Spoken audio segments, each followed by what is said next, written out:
Mylar Weymouths.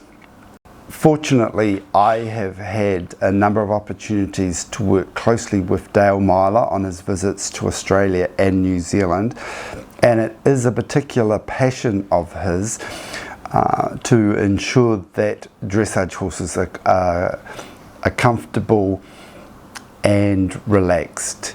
He has been to a number of top international events and finds it very noticeable that a lot of dressage horses in the double bridles are particularly uncomfortable and are displaying distress or stress signals and have issues with their tongue.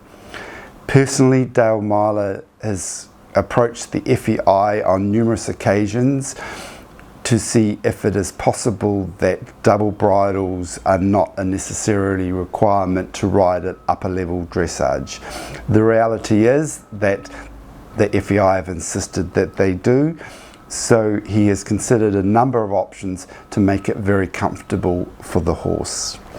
Here is a Weymouth, and it's ported, and interestingly enough, Dale Mylar over the years has been contacted by a number of top dressage riders that have asked for his advice regarding tongue issues with their top dressage horses. Tongues either going over the bit, out the side, and various issues.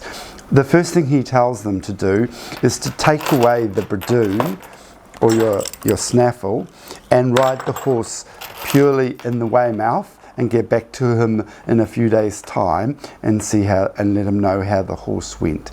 9 times out of 10, just been ridden in the Weymouth, the horse goes a lot better and the tongue problems disappear. So he gave the matter some thought and thought, well, what is the issue then with the double bridle? A horse basically doesn't like one bit in its mouth, let alone 2. And if we look at the most common used Weymouths and bradoons, the Weymouth is generally always ported, but the bradoon, and we'll just use this as an example, our good old nutcracker egg butt, is the most common type of bradoon bit that's used in conjunction with it. And immediately you can see the conflict of the 2 bits in the horse's mouth. One is ported for tongue relief and comfort, the other one has no tongue relief and has a harsh nutcracker action, and people wonder why they have contact problems and tongue problems and relaxation problems with using a double bridle. So what did Dale Mylar do? And he came up with, and it's now legal for use in his range of bradoon bits, he has introduced the opportunity to have them both ported.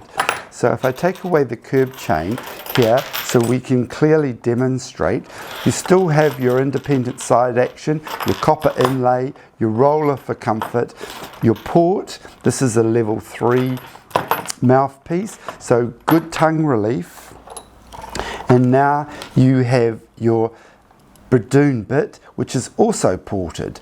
It has the reduced 2-inch rings because of aesthetically pleasing, and also to reduce the weight and for better fit.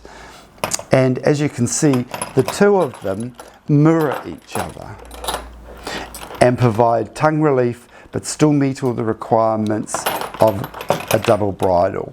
Unfortunately, these are slow to catch on, but when I explain how the 2 complement each other as opposed to conflict each other, it doesn't take Einstein to realize the advantage of using a ported bradoon with a ported Weymouth.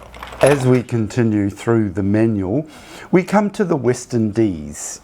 So we have the D cheek piece, but you look at the intricacy of all this extra adjustments options.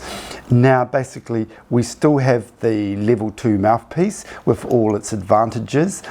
The Western D's are designed for use in conjunction with thicker leather cheek pieces or even rope cheek pieces and reins. That's simply what it is. These are a tight work, the same as those hooks and slots that I demonstrated earlier, but are designed for for rope reins or rope bridles. You can see here in the cheek piece that you have a knob, if for want of a better phrase, in the middle, which allows so your reins can either go here, here or here, so you have that fine-tuning adjustment that better suits the contact that you want and how your horse goes. We will continue to move through the manual, but I will move more quickly because, as you see, there's such an extensive range of shank bits, which the reality is are not huge sellers in Australia and New Zealand.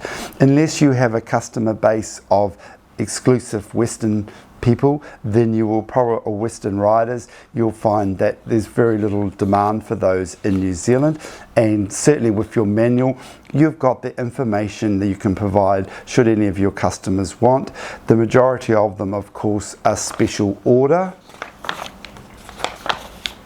Then finally, what I would like to touch on as far as the bit options go is the combination bits.